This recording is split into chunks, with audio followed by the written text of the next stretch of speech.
Fight Back, the internet's premier anti-social justice, anti-communist, anti-socialist program on the internet. If you are ready to get into this fight, you are amongst friends. If you are not, then this show may be too intense for you.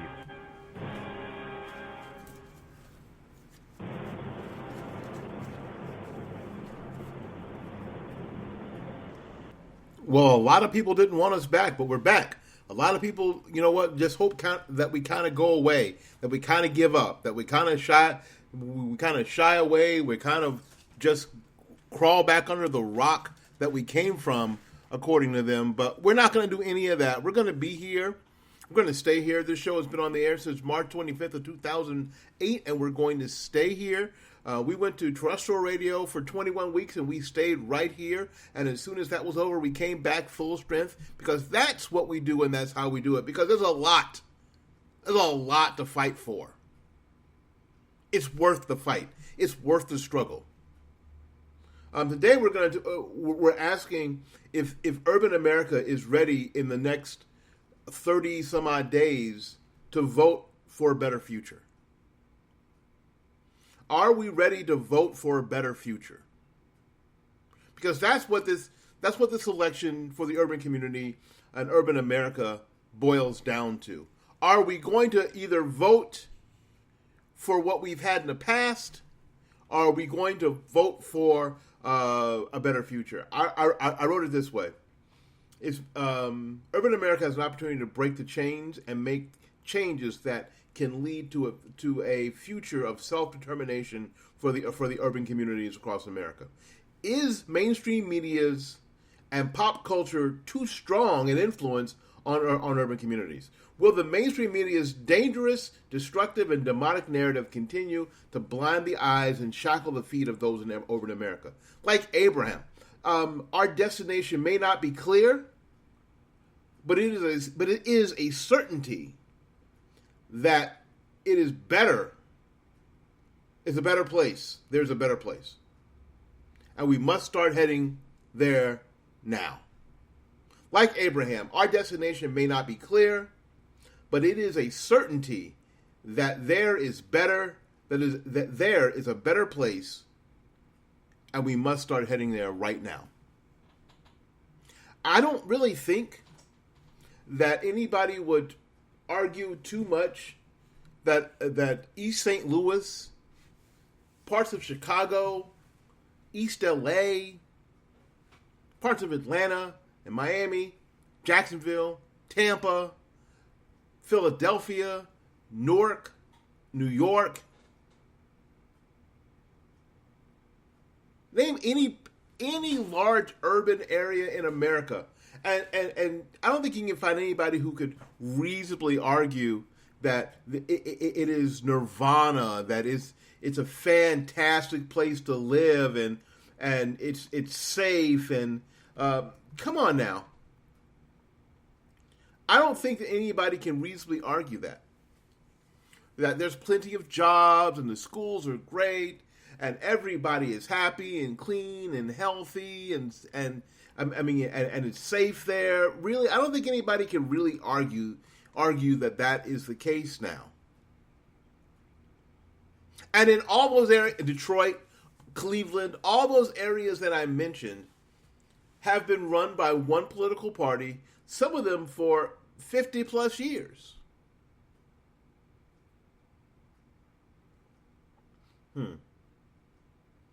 This could be a pivotal election, not only on the national scale, ladies and gentlemen, but on the state and local levels as well.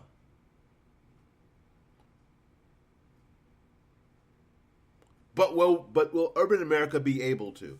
Will they get the information that they need? Will we get the encouragement that we need to break the chains and make the changes that we need to make? Because that's what it amounts to. A lot of it simply amounts to, can we be strong enough and to break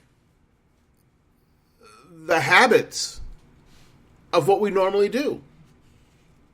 You know, I think that urban America is in an abusive spousal relationship with the Democrat Party, and I say it that way not to denigrate spouse abuse,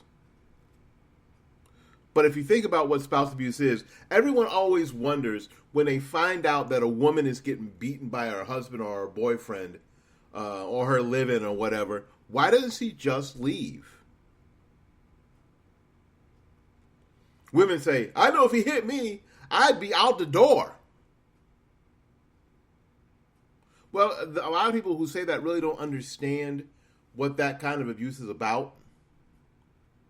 How the abuser not only strikes and injures the abused physically, it's the constant mental and spiritual beatdown that ends up being the worst part of it. Being told day after day that you're worthless, nobody wants you, you're lucky that I want you, you're lucky that I care, because I don't even want you all the time.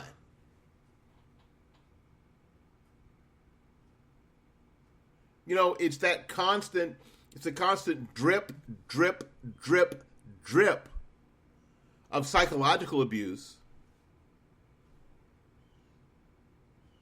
that convinces the abused that there isn't a better place. There's nowhere else for them to be. This is actually the best place for them to be. And this is the same relationship that urban America has with the Democrat Party. This is and the leftists and the Marxist leftists to start with. That this is the same kind of relationship. Regardless of what you see, when the abused woman looks in the mirror in the morning and sees that her eyes are, one is blackened and the other is swollen shut, she's of the mind that she deserves this, that this is as good as it's going to be for her. So we look at our communities and we see the poverty and we see the rotten schools and we see the crime and we see the hopelessness, and we believe as a community this is what we deserve. This is the best that we can do. That proves that we are in some sort of weird spousal abuse relationship with the Democrat Party and the liberal left. So today we're going to have this discussion. Are we going to be able to, as a community, as communities around the country, do something different? And the benefits of doing something different. All right, listen, we'll be back right after these messages. Listen, we just started our October. This is our first show in October, our second show in October, our first show in October, and we are in a new budget month. Our budget for this month is $750. We need you to go to our GoFundMe at GoFundMe.com/October2016, GoFundMe.com/October2016, and pitch in.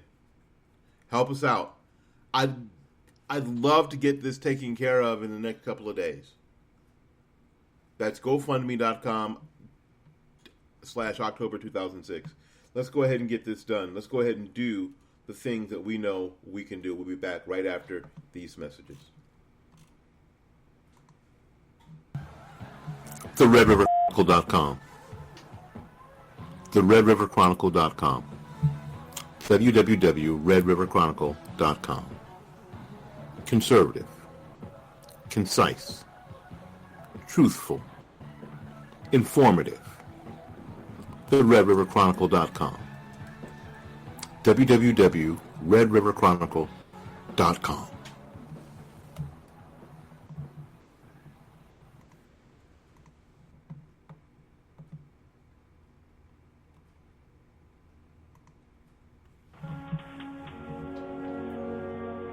There is no greater American dream than the dream of home ownership. It is one of the things that separates us from the rest of the world.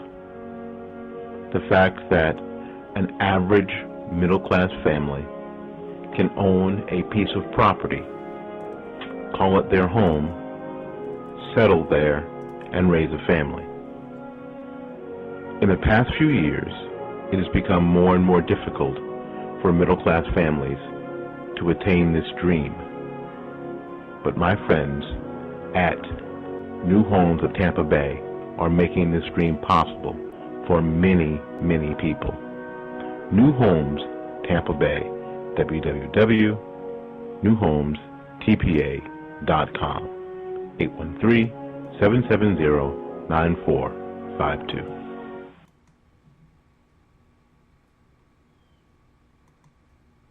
Information is crucial when you're looking to purchase a new home. With so many choices of communities and options, choosing the right one for you and your family can be a daunting task. That's why you need to go to New Homes of Tampa Bay right now, www.newhomestpa.com, and get the information you need. Learn how people save thousands of dollars when purchasing new homes. Buy like the pros. New Homes Tampa Bay, www.newhomestpa.com. This is Fight Back, the Internet's premier anti-social justice, anti-communist, anti-socialist program on the Internet. If you are ready to get into this fight, you are amongst friends. If you are not, then this show may be too intense for you.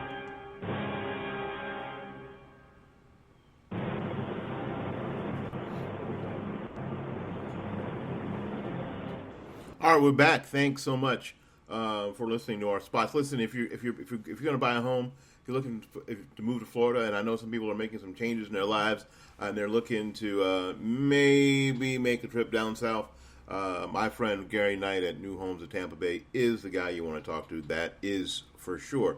And if you're looking for another internet site to enjoy and peruse and be encouraged by, the Red River Chronicle is the one to go to. They're making the switch over from the RedRiverChronicle.com to RedRiverChronicle.com. So everything that's on the old site will be on the new site, plus new stuff. Looks great. Kevin's doing a great job.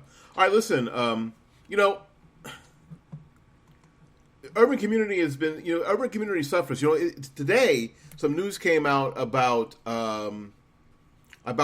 improved income statuses, supposedly from the Department of the Census.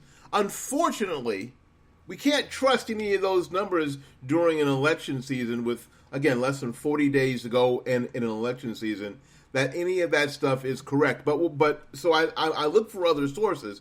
So I go to a source that is not a conservative source. I go to a source that's obviously not conservative. I didn't go to townhall.com. I didn't go to the Cato Institute. I went to the Washington Post, and an article by Emily Badger that reads, and I'll read a little bit of it before I hit some of the stats. The poverty that poor African Americans experience is often different from the poverty of poor whites. It's more isolating and concentrated. It extends out the door of a family's home and occupies the entire neighborhood around it, touching the streets, the schools, the grocery stores. A poor black family, in short, is more likely than a poor white one to live in a neighborhood where many other families are poor too, creating what sociologists call the double burden of poverty. The difference is stark in most major metropolitan areas, according to the recent data analyzed by Rutgers University's Paul Jarowski in a new report called for the Century Foundation. It's funny. There are candidates who are saying this kind of stuff and being castigated because of it. The problem, and if I could get this across to people, the problem isn't that somebody said it. The problem is that it's true. Be angry not at the person who said it, who said that, you live in the most dangerous neighborhoods. You live where the schools are the crappiest.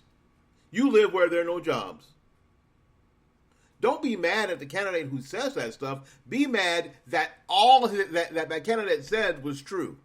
Now, according to this study by Rutgers University, we're going to go through some of the areas that we just talked about in the major metropolitan areas to give you an idea.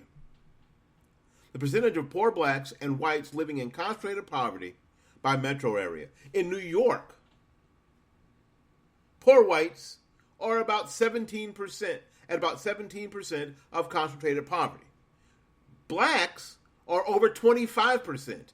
In Los Angeles, poor whites are around 5% of people living in concentrated poverty. In Los Angeles, blacks are about 17%. Chicago, whites less than 5%. Chicago, blacks at 35%. Houston, whites at less than 5%. Houston, blacks at like 17%. Washington, D.C., blacks at whites at less than 5%. Blacks at 15+%. Philadelphia, poor whites in concentrated poverty are at 11%, while blacks in concentrated poverty in Philadelphia are at 34%. In most places, we're talking about 3 times the amount in urban America.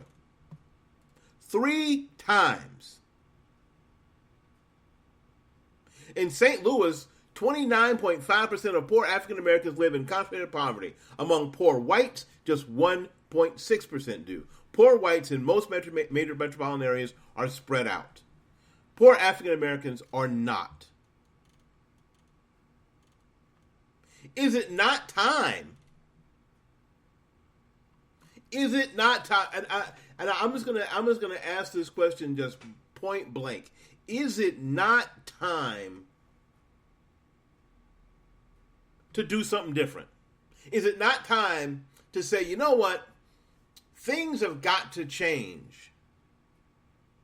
Things have got to change, and some of the people who have been responsible for these communities for so long have to be held accountable.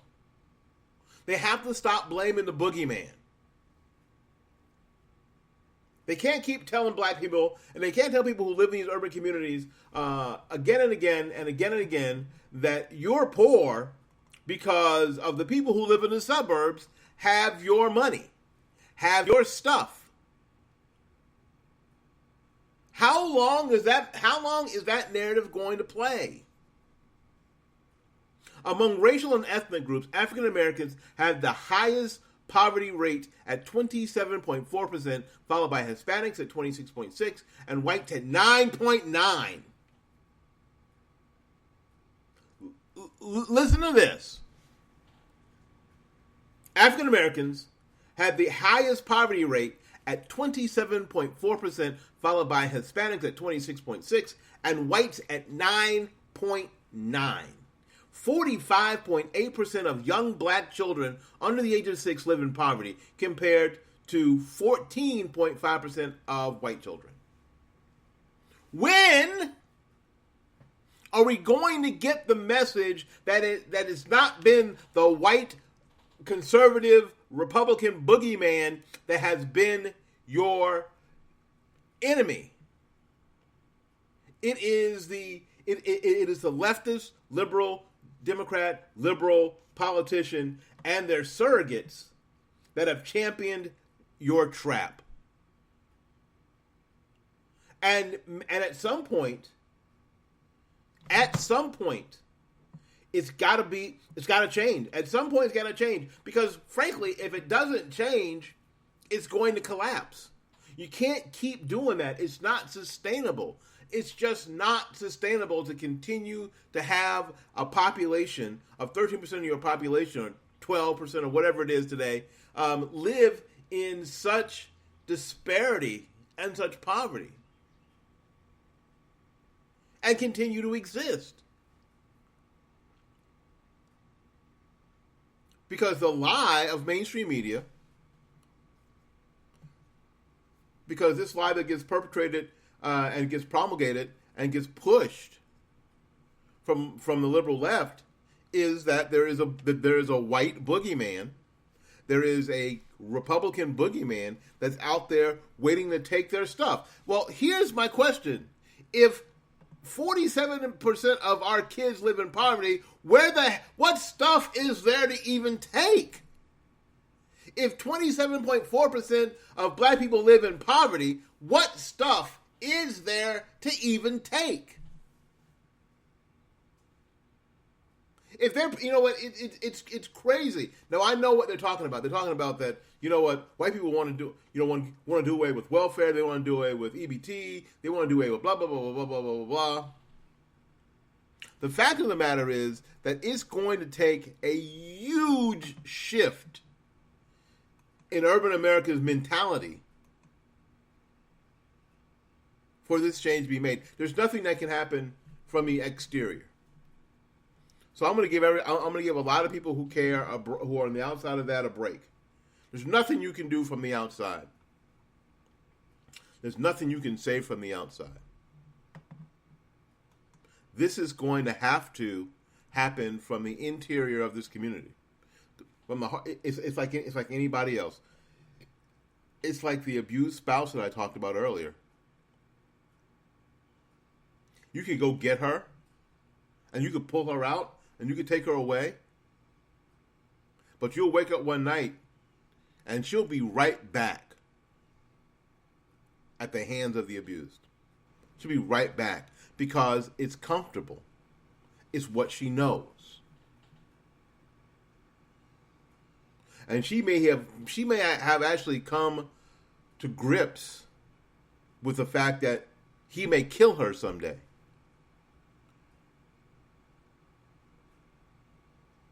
But in her mind, he will have probably deserved it. That's how spousal abuse works. And that's the relationship that urban America has with the Democrat Party and the liberal left.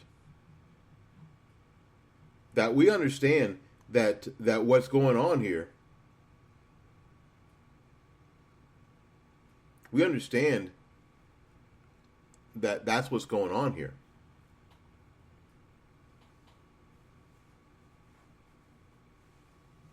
We get that. And I'm wondering. I am wondering.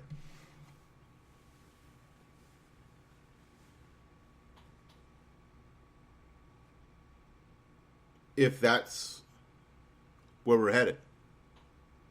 Is that where we're headed? I mean, is the internal sense, is the internal heart of the urban community that we know that this is a path that might actually end up being our destruction?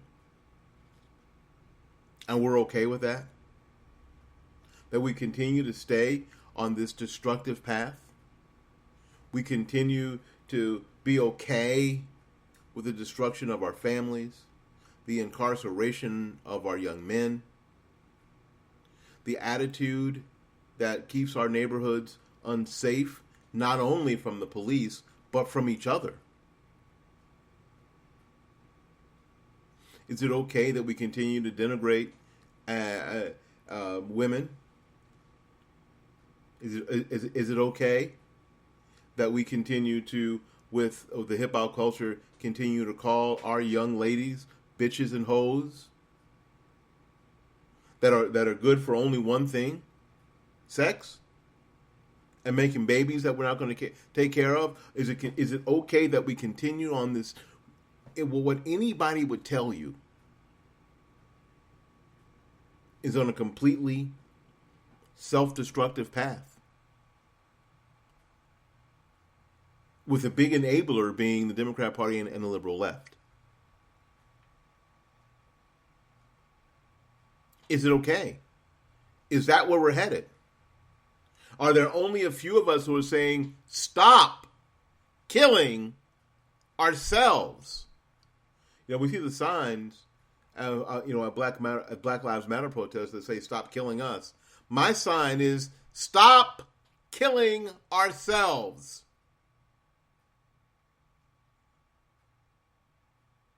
And it isn't just that my son, or me even, I forget my son, but me, I'm more likely to be gunned down in my own neighborhood by somebody who looks like me.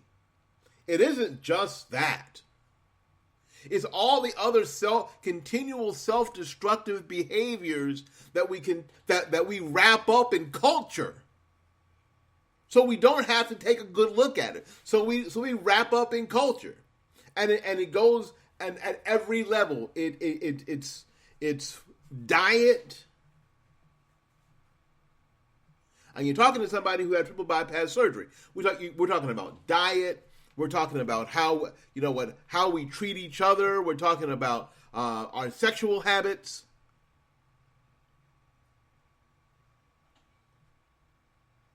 Our lack of family structure.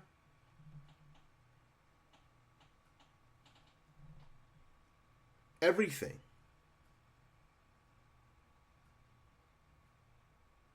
Can we continue this? And I mean, it's at the point in my mind. Can we continue down this path and even exist? Let alone thrive, but even exist. My feeling is that urban America, black people are on life support. We're on life support. We used to thrive. We used to be a vibrant part of American history. And in certain places we still are. But we used to be a vibrant part, an important part of American history.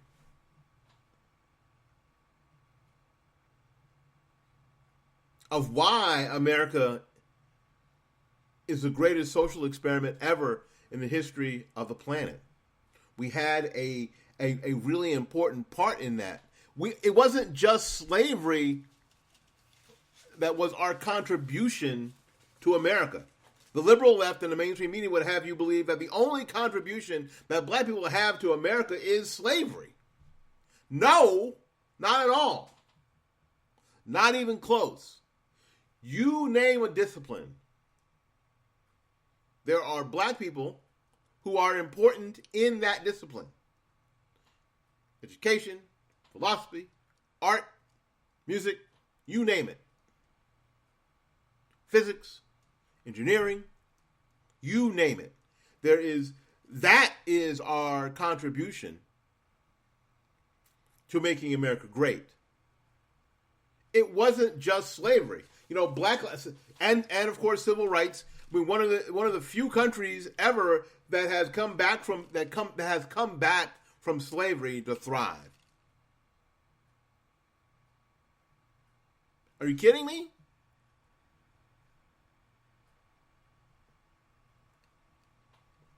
It is absolutely amazing that the liberal left and the mainstream media have denigrated the contribution of black Americans down to slavery. And even in that, and I mentioned this in my last show, even in that, they've got it twisted. Completely and totally twisted. Even in all of that, they've got it twisted. That somehow, and I said this in the last show, we've gone from Kunta Kinte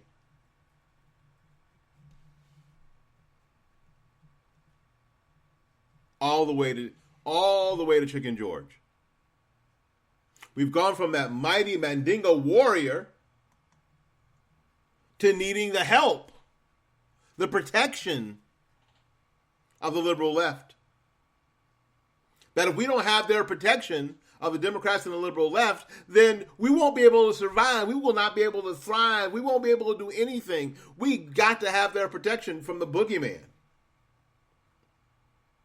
And if we don't have it, then God knows what will happen to us. I've said this before, and I'll say it again. White liberals treat black people like pets.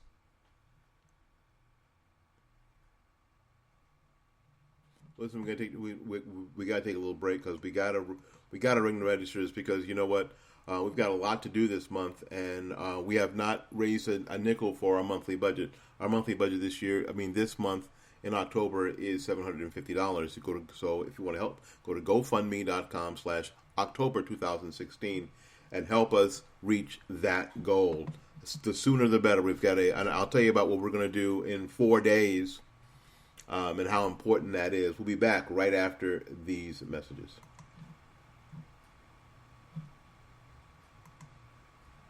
You're tired of the cold? You're tired of the taxes? It's time to move to Florida.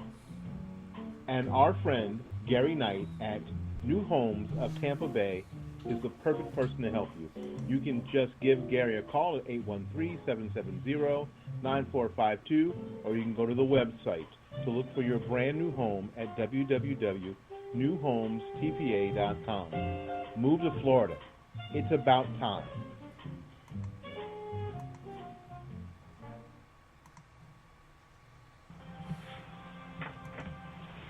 Good morning. My name is Willie Lawson, and I'm the host of the Willie Lawson Show here on Blog Talk Radio. Today's show is brought to you by our friends at the RedRiverChronicle.com.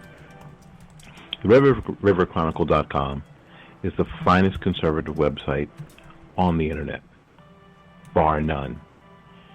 It's the best place to find well-written articles, thoughtful commentary, and educational materials to help you with your conservatism.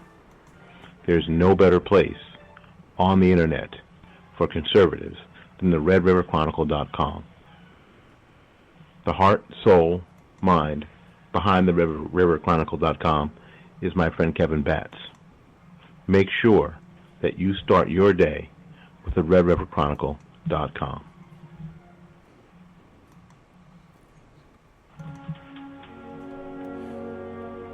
There is no greater American dream than the dream of home ownership. It is one of the things that separates us from the rest of the world. The fact that an average middle-class family can own a piece of property, call it their home, settle there, and raise a family. In the past few years, it has become more and more difficult for middle-class families to attain this dream. But my friends at New Homes of Tampa Bay are making this dream possible for many, many people. New Homes Tampa Bay, www.newhomestpa.com, 813-770-9452.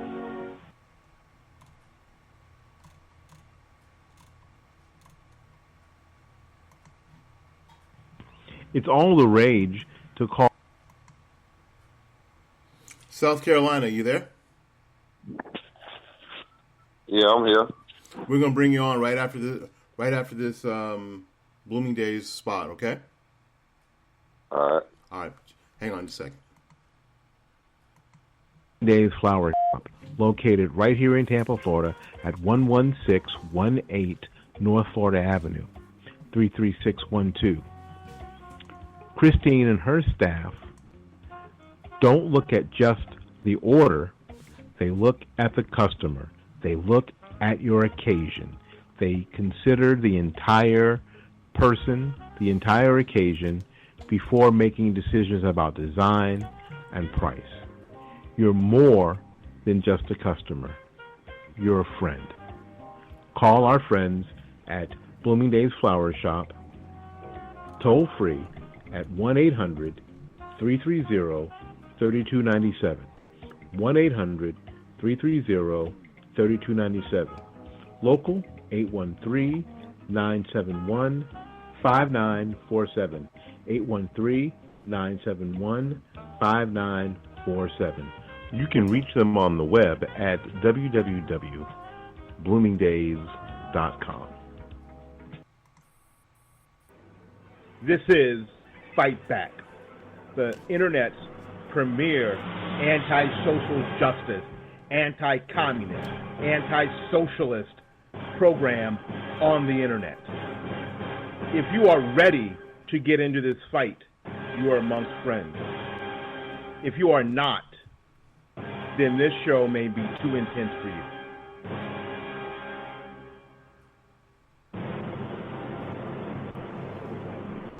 All right, we're back. Thanks so much for hanging on. Thanks so much for dealing with our sponsors, and if you spend some time at our GoFundMe site while we were away, that's even cool too. We've got a very special thing happening on October 8th.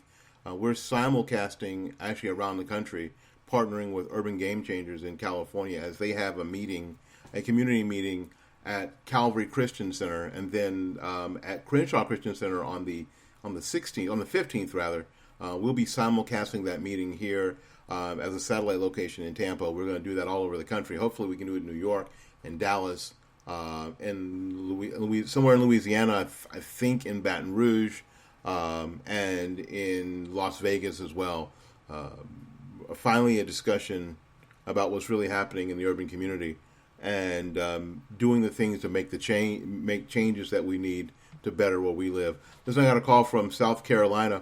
I told him I'd bring him on right after the commercial, and I did. Good morning, South Carolina. How are you doing? I'm doing just fine. Good. Well, welcome. What can we do for you this morning? Well, I was just checking out the dynamics of the title that you guys were, I guess, covering this morning, and a lot of black people that have blog talk shows. It seems like that is the place that we are, speaking from here in America. And I'm going to say it's sad to say that, when a lot of our ancestors have actually paid the cost here in America on this land and on this territory. And as we're talking about playing a fair game, and no reparations have been rolled out. I think the UN is now coming in talking about how reparations are actually, it's something that they are putting on the table. We do remember at the beginning of this year, as you're talking about a betterment or better solutions for those of us that are plagued by various obstacles in urban America or in the less fortunate parts of America. And, even when we're going a step further, looking at gentrification, because this is happening in a lot of those urban areas. It is. Where, of course, a lot of the black people, they can't, afford, and, black people aren't the only ones, but mainly they are the ones that hold that. But basically what is happening is that now black people are basically being pushed out of the more affordable side of town for them. Basically maybe leaving them to be homeless or putting them in terrible conditions and situations, because a lot of those brothers and sisters, they don't have adequate transportation. A lot of them just basically have grown up there because that is where their parents or where their grandparents, where they've been raised. Living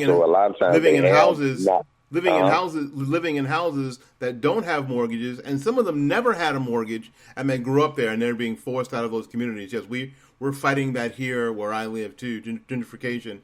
And what's really sad is that some of the community leaders that had been fighting gentrification are, I don't know, and I'm making assumptions, maybe getting paid off or getting convinced or being able to convince people that this is a good thing for them. No, you're absolutely right. Go ahead and make your point. No, when you're saying that you assuming, I think it'll be more. We have more documentation that probably would factually prove that they are being paid off, or how they are singing one song one day, but then the next day, their song or their voice is somewhat become muted on a lot of those obstacles. And I think what we're basically looking at is allotting of resources, and even how us as black people allot our own resources in those urban areas, because we do spend money on some frivolous things, but that does go hand in hand with the education and the marketing system, the marketing strategy that is dumped on us in urban America. Sure enough. So there must be an education to facilitate that. But we all know that, those are in those areas, those are where the low paid teachers are going. Those are where, you don't have many supplies and school resources. This is a fact. This is a fact, hands down. To say that a lot of times they'll put more into the war on drugs or into these other various wars rather than to quote unquote put into the war on education, because a lot of our people here in America are lacking because of their education. I want to take a one step further. Okay, even looking at all of these protests that a lot of black people are having to participate in today, 2016. All right, now we are already probably on course to be, again, the greatest spenders, spending over $1 trillion a year as black people. But we all know that we don't have the jobs that would basically mirror that big spending.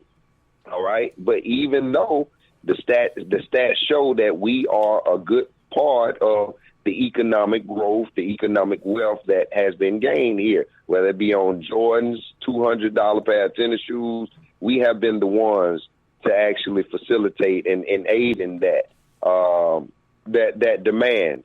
But this is the thing. We are the ones that still having to use our resources to fight to be acknowledged as being equal citizens here in America. Now, that shows a great divide. We spend our money inside the Justice or Else, the Million Man March thing that Farrakhan had. I'm pretty sure there were various bus tours.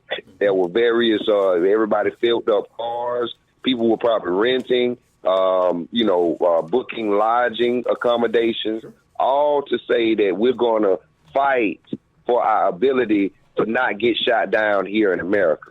And here in October, we are still facilitating and we're still fighting for the same issues of equality. And I think that says a lot on this land and on this territory and how that relates to those of us that are living or from urban America. That's what I wanted to weigh in on. Man. That's very good. That's very good. And it seems like, and I appreciate the brother from South Carolina calling in.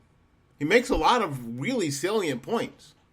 Now, I'm not sure that he and I would walk hand in hand down the political aisle, but he makes a lot of salient points, which all sort of support my deal is that we've got to start doing something different. He mentioned a lot of how we spend money, that it is false.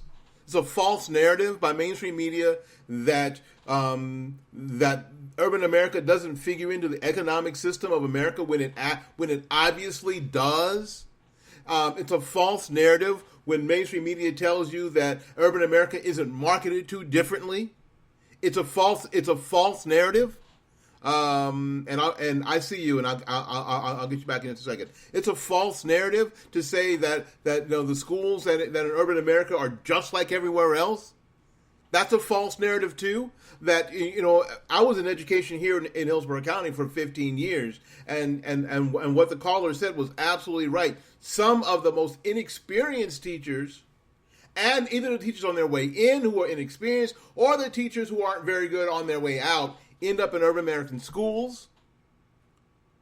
I mean, all these things are true. It's time to look at things differently. It's time, maybe, to make those people who have been in charge, both elected and unelected, in urban community, make them more accountable to the things that are actually going on. Hang on just a second.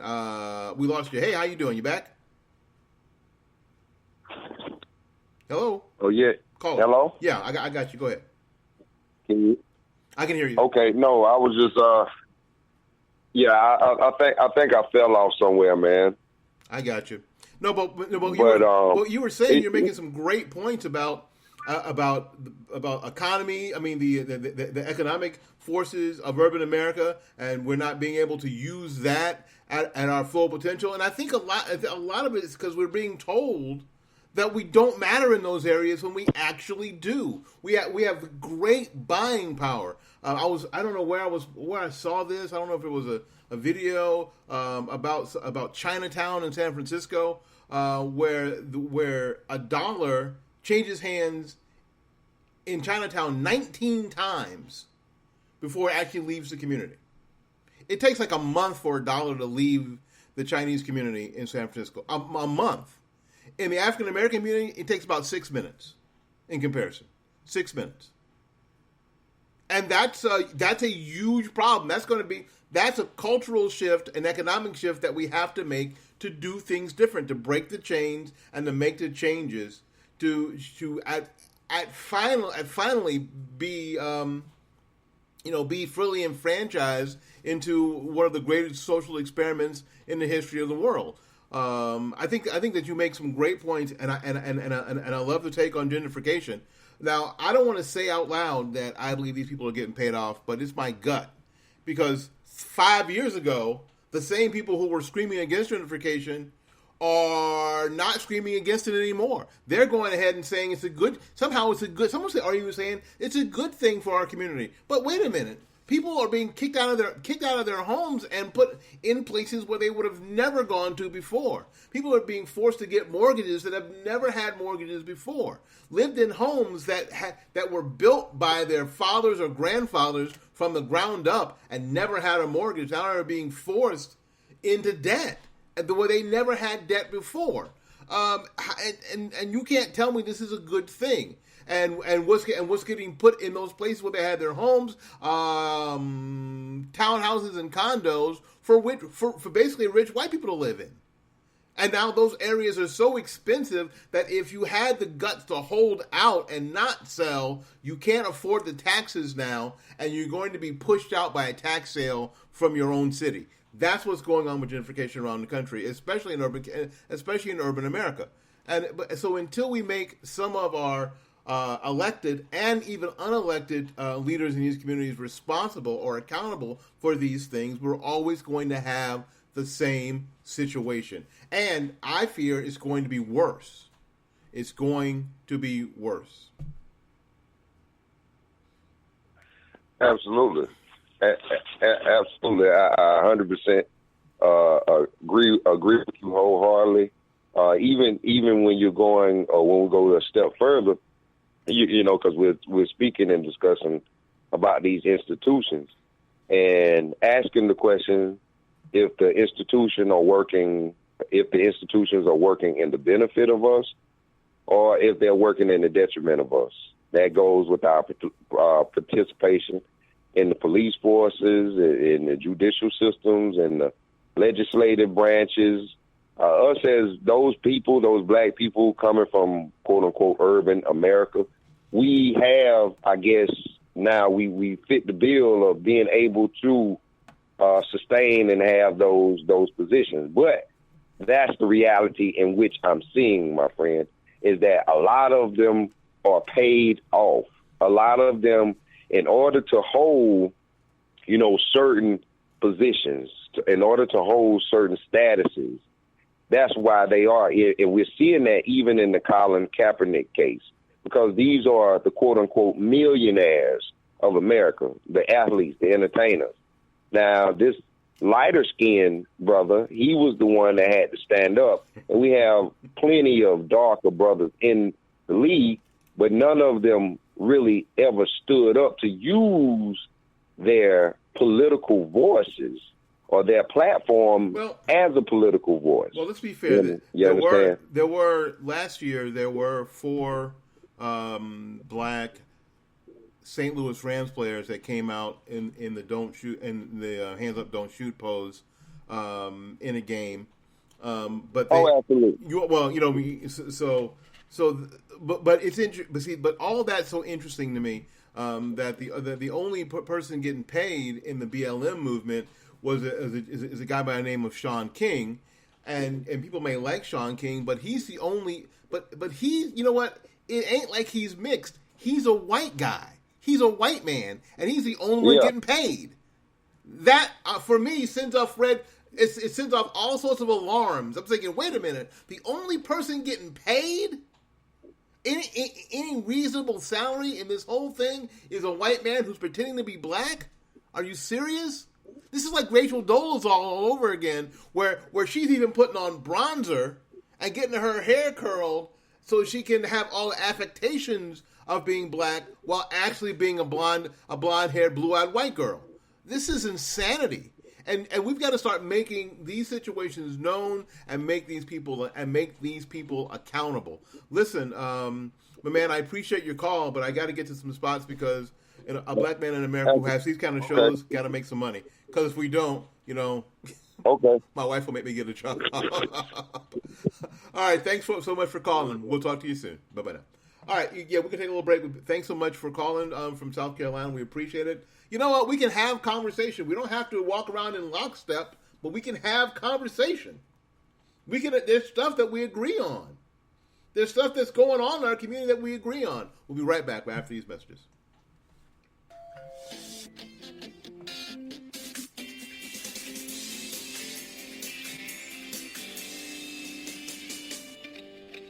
So my name is Gary James. I've been helping people make sure that they know what they're talking about when they buy a new home. About the last 2 or 3 years, I'm actually a realtor with Charles Ruttenberg Realty, but New Homes of Tampa Bay is something completely separate from that. When I started New Homes of Tampa Bay, the whole goal was to show people how do you save money when you buy a new home, and then that grew into how do you stay safe, and then that grew into what are the providing people with the same information and resources that I use. New Homes of Tampa Bay. That's newhomestpa.com. Facts, faith, and focus. The RedRiverChronicle.com provides all three with on-point opinion and concise commentary. Start each day with the RedRiverChronicle.com. That's the RedRiverChronicle.com.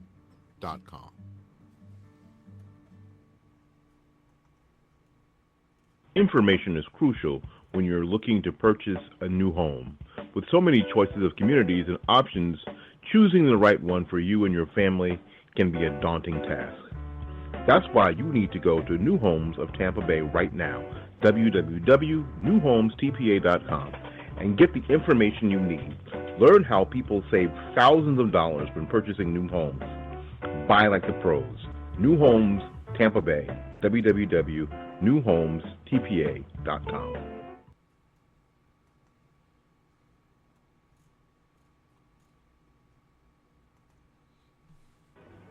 This is Fight Back, the Internet's premier anti-social justice, anti-communist, anti-socialist program on the Internet. If you are ready to get into this fight, you are amongst friends. If you are not, then this show may be too intense for you.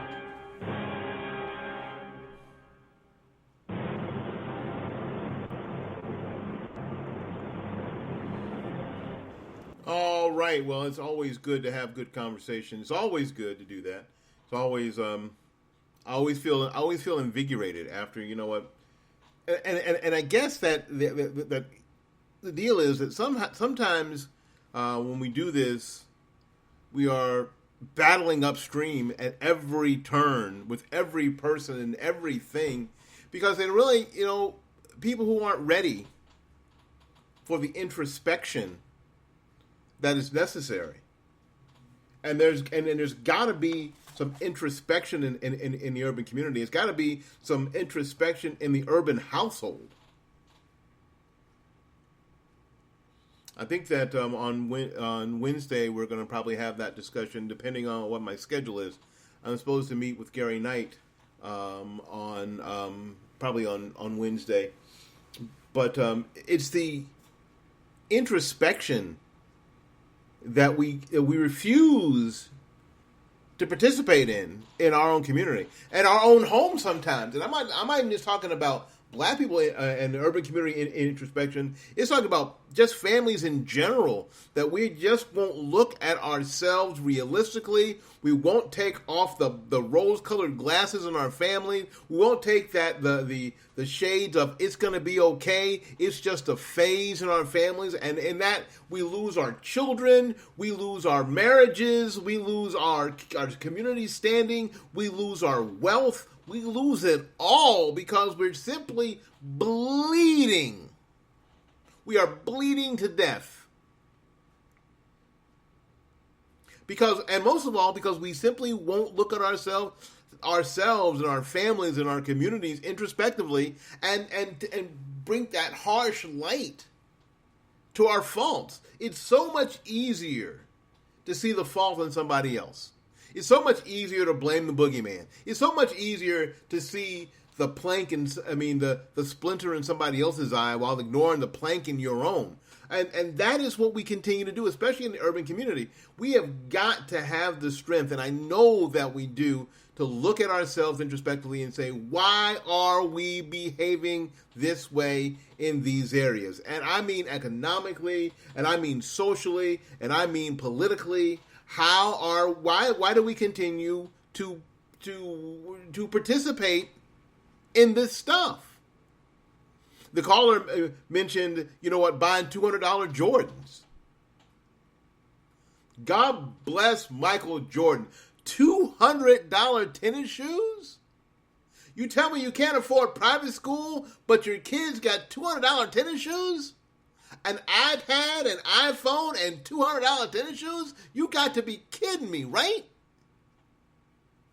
And you got EBT? And when I say that, don't be mad because I said it. Be mad because it's true. It's true more than not. Now, not everybody. No, we're not. Of course, all these statements are generalizations. Obviously, not everybody who lives in urban America who buys Jordans and has an iPad and an iPhone. Of course not. That's just stupid. Of course not. But the fact that it happens often enough to notice is problematical. It is problematical. It lends to a culture that is self-destructive. It is self-destructive. My wife's family owns some property up in North Florida. And to their credit, after her parents died, the biggest mission of the siblings is to hold on to that property. Because when you hold on to that property, you hold on to your wealth. Don't let anybody fool you. Property will always have value.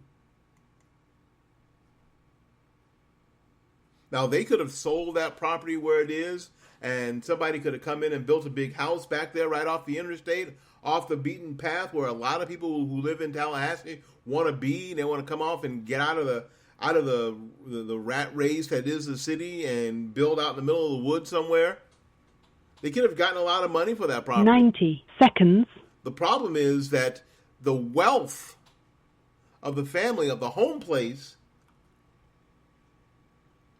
is a lot more beneficial than the temporary money.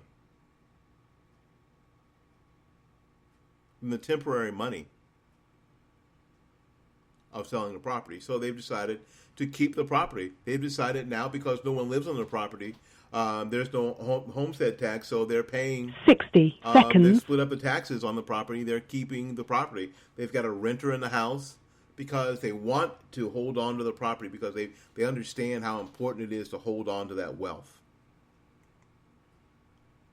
Not just for themselves, but for our children, my son, his cousins. How important that is. And that's something that, of course, with gentrification, that a lot of people are not able to do. Their neighborhood was blighted by the city, which gave the property no value. Don't ever get caught up in that. The property always has value. That's why they're trying to take it from you. Even if they blight 10 seconds. We got to get out of here. Thanks for coming to Fight Back. Till we see you again, go out there and learn something, love somebody, and for goodness sakes, take care of yourself. We'll be back tomorrow. Bye-bye now. Thank you for using Blog Talk Radio. Goodbye.